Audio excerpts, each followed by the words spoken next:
just wanted to come to you guys and just talk about really briefly. I know I haven't done an Angry Naturalist in a while. I also wanted to, okay, let me pause for the cause real quick. I know I'm gonna get this question.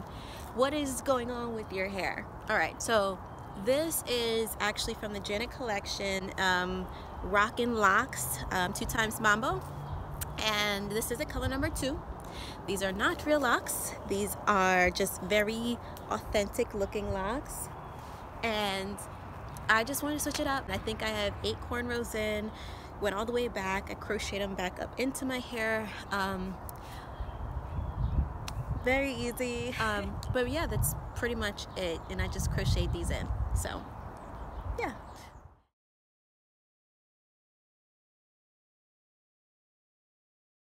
So what I want to talk to you guys about is pretty much, you know, there's going to be some topics on my channel that maybe don't resonate with everyone. I'll just put that out there.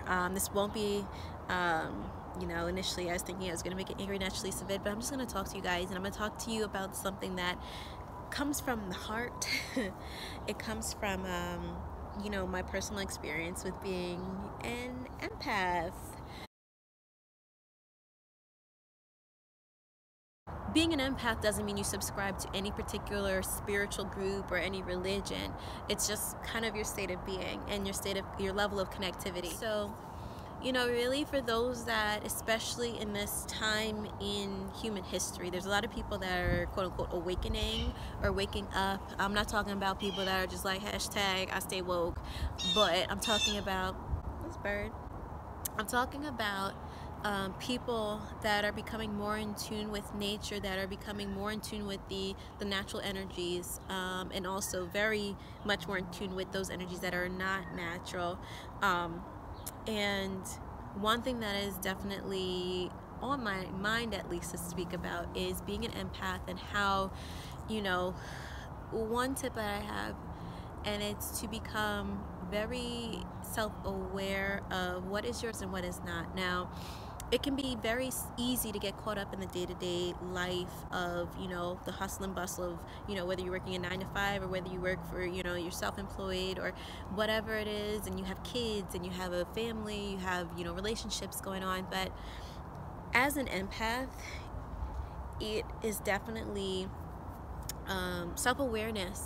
It can make or break you, because if you're lacking it, it can find its way into destroying relationships. It can find its way into, you know, decreasing your productivity levels. And it is something that I've likened it to a running app. If you guys are familiar with like your apps, you know, the more you have open, especially I'm an iPhone user, and the more you have open, the more it's going to use of your battery. So you want to make sure you close out as many apps as possible to, you know, not expend so much energy. But kind of like as being an empath, you have this other piece of yourself that's kind of a running app that uses energy, and whether it's trying to fend off other energies or whether it's, you know, just really just trying to keep your peace and yourself stable and differentiated from what's outside of you, sometimes it's very draining. And you know, that's something I've definitely been experiencing lately with a changing of energies. And you know, I just want to let people know that may be new to being empaths, or at least their awareness of being an empath. It's just always take time to ask yourself, you know, are you okay? And just take time to ask yourself if you're okay. Take the time out, maybe even 5 minutes, or if certain emotions strike you very, you know, quick and fast, so is that me or is that someone else? Because it is so easy to get swept up in emotion, and most people live from that place, which, you know, like I said, it can destroy relationships if it goes unchecked, and it can also decrease productivity if it goes unchecked. So make sure you're aware of, you know, where you are, being able to tell yourself, okay, this is mine, this is theirs. There's been moments where, you know, today, for example, I was just feeling overwhelming feelings of sadness, and I was just like, what is going on? But in my mind, I was like, okay, but I've been doing this and that's great, and I've been doing that and that's great. And then, you know, you go down your list and you're like, okay, it's not me.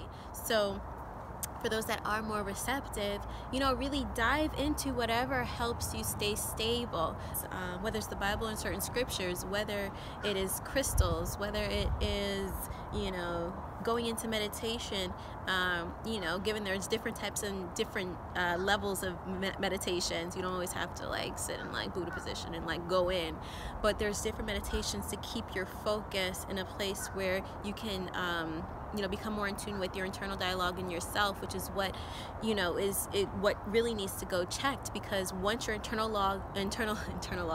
dialogue starts flowing with those emotions that you haven't yet checked on, that's when you start telling yourself maybe certain things that aren't true. And once you start telling yourself that, those storylines carry, and they carry through the things that you're doing, and before you know it, you're acting or yelling or, you know, being some kind of way that you know is not you, but you went and, you know, you were going off of emotions that just you hadn't sat down and you know, parsed out. And it doesn't have to be a long process. It can be like 2 or 3 minutes where you simply ask yourself, like, is this me? Is this someone else? Just doing an audit of what you've been up to. Sometimes it is you. Sometimes it downright is you, and you know, it's good to know what's you and what's not, or what level of sadness, anger, resentment, blah blah blah, whatever it is yours, because that you still need to work on. But if it isn't you, definitely find ways of blocking it out or filtering it. You know, because once, you know, again, depending on your level of receptivity, it may not just be the person you're sitting next to that you pick up. It may be a person that's miles away. It may be something that is nowhere near you, but on a higher level you are connected to. And, you know, that can be a gift, and sometimes not feel like so much of a gift. I'm not going to call it a curse, but it's definitely kind of like, you know, one of my videos about letting go. It's about management. Most of the things in our life when it comes to emotions is management. Management doesn't mean suppression. That's one thing that I definitely got confused, and I still work on, is not suppressing emotions. I like to talk through them, and I like to more so rationalize. That's my general nature, is to rationalize. But sometimes you definitely need to manage them in a way that is going to be both productive and not suppressive. Because there's a lot of people out here that are managing their emotions in a way that is detrimental, because they try to be productive through suppression and not through channeling it a different way, or, you know, like releasing it in a way that maybe in the immediate time you might not see yourself as productive, but in the long term you're going to be productive because you've handled it and you are able to work through it. So, you know, really, for those empaths out there, I'm with you. My heart, my mind is with you. And just make sure you're doing your self audits in this time, because this is a very interesting time we're going through. And you know, just want to make sure everybody's good out there. That if anybody out there has any comments, questions, leave them in the comment section below. Yeah, and I would definitely, if anybody's interested, I would do more videos on this. I've known I was an empath probably for the past at least 15 years, but I've always been one, whether I was aware of it or not, or whether I could put a word to it or not. I can't tell you when I could put a word to it, I was so relieved.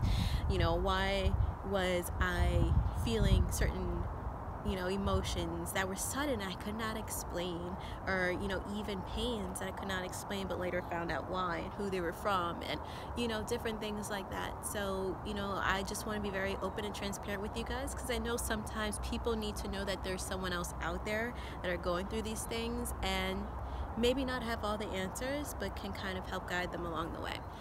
I hope you enjoyed that video. Like I said, any questions or comments, leave them down below in the comments section. You can also find me at Lovabina and lovabina.com. And yeah, so until next time, guys, peace.